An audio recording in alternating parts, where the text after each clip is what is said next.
Pertolongan Allah. Quran Surah An-Nasr ayat 1. Iza ya Nasrullahi wal fath. Apabila telah datang pertolongan Allah dan kemenangan.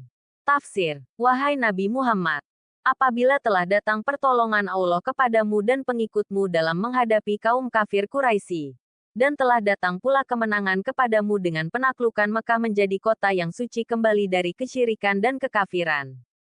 Dalam ayat-ayat ini, Allah memerintahkan apa yang harus dilakukan Nabi Muhammad pada saat pembebasan Mekah, yaitu apabila ia telah melihat pertolongan Allah terhadap agamanya telah tiba, dengan kekalahan orang-orang musyrik dan kemenangan di pihak Nabi, dan melihat pula orang-orang masuk agama Allah beramai-ramai dan berduyun-duyun, bukan perseorangan sebagaimana halnya pada permulaan dakwah. Orang-orang Arab berkata, manakala Muhammad menang atas penduduk Mekah yang mana Allah telah selamatkan mereka dari pasukan bergajah, maka kalian tidak berdaya melawannya. Akhirnya mereka masuk Islam berduyun-duyun, berkelompok-kelompok dan satu kelompok 40 orang. Quran Surat An-Nasr ayat 2. Wara'aitan na'asa yadkhuluna fi dinillahi afwajah. Dan engkau melihat manusia berbondong-bondong masuk agama Allah. Tafsir. Dan engkau lihat manusia dari seluruh penjuru jazirah Arab berbondong-bondong masuk agama Allah, yakni agama Islam, setelah sebelumnya mereka masuk Islam secara perorangan. Dalam ayat-ayat ini, Allah memerintahkan apa yang harus dilakukan Nabi Muhammad pada saat pembebasan Mekah, yaitu apabila ia telah melihat pertolongan Allah terhadap agamanya telah tiba, dengan kekalahan orang-orang musyrik dan kemenangan di pihak Nabi. Dan melihat pula orang-orang masuk agama Allah beramai-ramai dan berduyun-duyun, bukan perseorangan sebagaimana halnya pada permulaan dakwah. Quran Surah An-Nasr ayat 3. Fasabbih bihamdi rabbika wastakfir. Innahu kana tawwaba. Maka bertasbihlah dengan memuji Tuhanmu dan mohonlah ampunan kepadanya. Sungguh, Dia Maha Penerima Tobat. Tafsir. Maka sebagai ungkapan syukur kepada Allah atas karunia-Nya yang agung itu, bertasbihlah dan sucikanlah Tuhanmu dari sifat-sifat yang tak layak baginya. Dan sertailah tasbihmu itu dengan memuji Tuhanmu yang telah menyokongmu dalam menaklukkan Mekah. Dan mohonlah ampunan kepadanya untukmu dan umatmu. Sungguh, Dia Maha Penerima Tobat hamba-hambanya yang bertasbih dan beristighfar. Membaca tasbih, tahmid, dan istighfar adalah cara yang mulia ketika seseorang meraih kesuksesan karena pada hakikat Allah lah yang memberi kesuksesan itu kepadanya. Bukan dengan berpesta dan berfoya-foya. Bila yang demikian itu telah terjadi, Nabi diperintahkan untuk mengagungkan dan mensucikan Tuhannya dari hal-hal yang tidak layak baginya. Seperti menganggap terlambat datangnya pertolongan dan mengira bahwa Tuhan tidak menepati janjinya menolong Nabi atas orang-orang kafir. Menyucikan Allah hendaknya dengan memujinya atas nikmat-nikmat yang dianugerahkannya dan mensyukuri segala kebaikan-kebaikan yang telah dilimpahkannya dan menyanjungnya dengan sepantasnya. Bila Allah yang Maha Kuasa dan Maha Bijaksana memberi kesempatan kepada orang-orang kafir, bukanlah berarti Dia telah menyia-nyiakan pahala orang-orang yang beramal baik. Kemudian Nabi Muhammad dianjurkan untuk meminta ampun kepada Allah untuk dirinya dan sahabat-sahabatnya yang telah memperlihatkan kesedihan dan keputusasaan karena merasa pertolongan Allah terlambat datangnya. Bertobat dari keluh kesah adalah dengan mempercayai penuh akan janji-janji Allah dan membersihkan jiwa dari pemikiran yang bukan-bukan bila menghadapi kesulitan.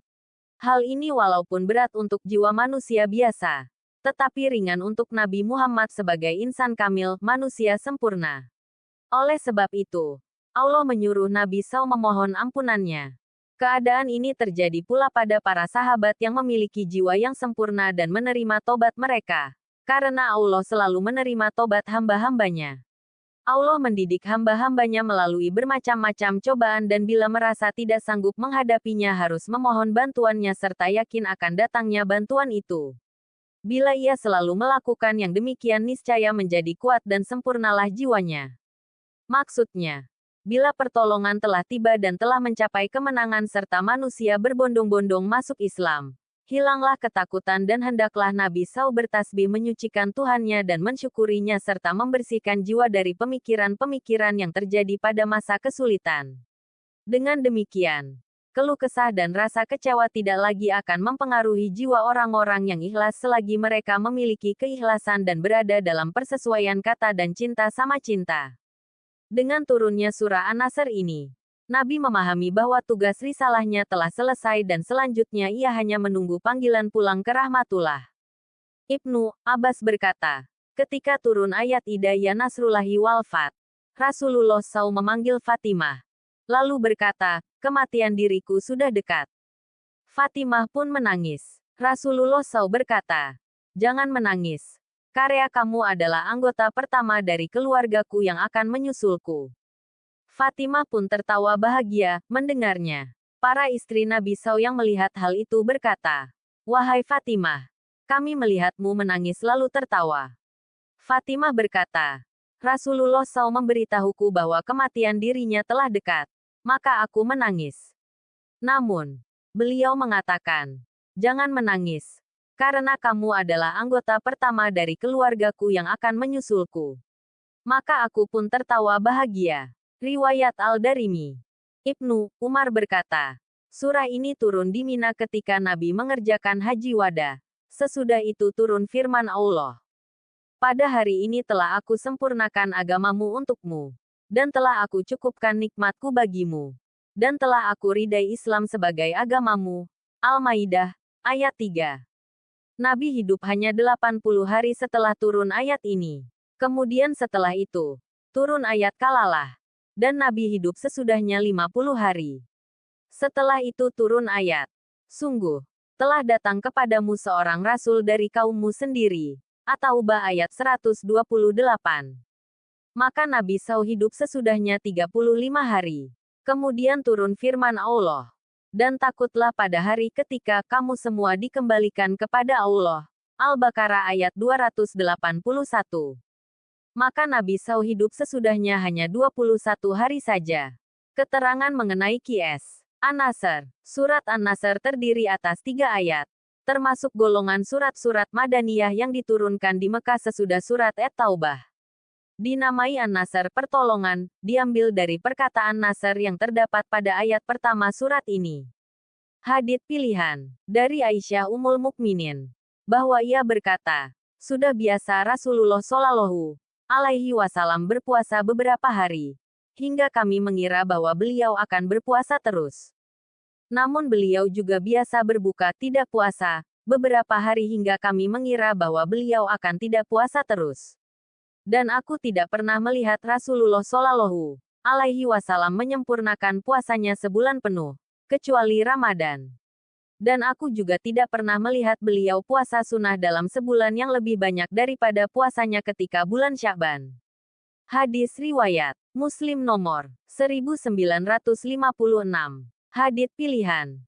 Aisyah radhiyallahu anha berkata, janganlah kamu meninggalkan salat malam qiyamul lail karena Rasulullah Shallallahu Alaihi Wasallam tidak pernah meninggalkannya. Bahkan apabila beliau sedang sakit atau kepayahan, beliau salat dengan duduk. Hadis riwayat Sunan Abu Dawud No. 1112. Hadits pilihan. Dari Abu Hurairah radhiyallahu anhu dia berkata, Rasulullah Shallallahu Alaihi Wasallam bersabda, dunia ibarat penjara orang-orang mukmin dan surganya orang-orang kafir. Hadis riwayat Ibnu Majah nomor 4103. Sumber Kemenak.go.id